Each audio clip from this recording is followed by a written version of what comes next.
Hello दोस्तों, हमारे channel में आप सभी का स्वागत है। दोस्तों, आप सब कैसे हैं? कमेंट बॉक्स में जरूर आप लोग बताइएगा कि कैसे हैं आप लोग।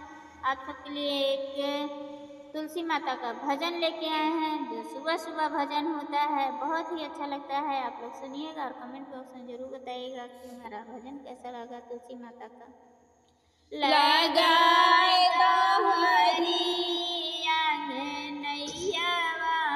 तुलसी लगाए दहरी आंगनैया में तुलसी लगाए दहरी आंगनैया में तुलसी होत सुबेरे हम दानवा चढ़ैबै रामा, होत सुबेरे हम दानवा चढ़ैबै रामा।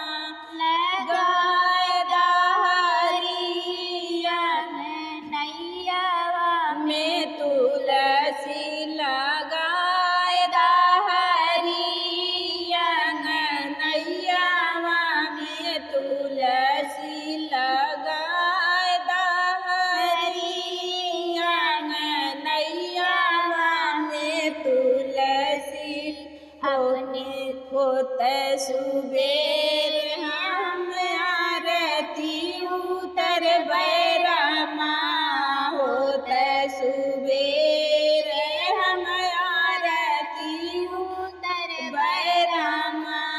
लगाए दहरी आंगनैया में तुलसी लगाए दहरी आंगनैया में तुलसी लगाए दहरी आंगनैया में तुलसी होत सुबेरे हम भोगवा लगैबै रामा, होत सुबेरे हम भोगवा लगैबै रामा।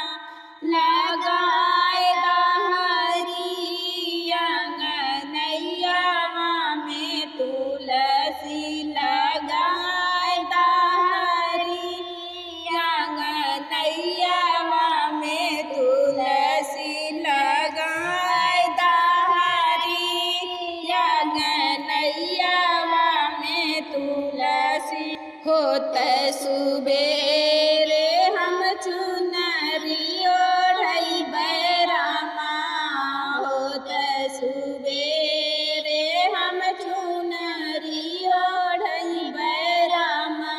लगाए दहरी आंगनैया में तुलसी लगाए दहरी आंगनैया में तुलसी लगाए दहरी आंगनैया में तुलसी लगाए दहरी आंगनैया में तुलसी।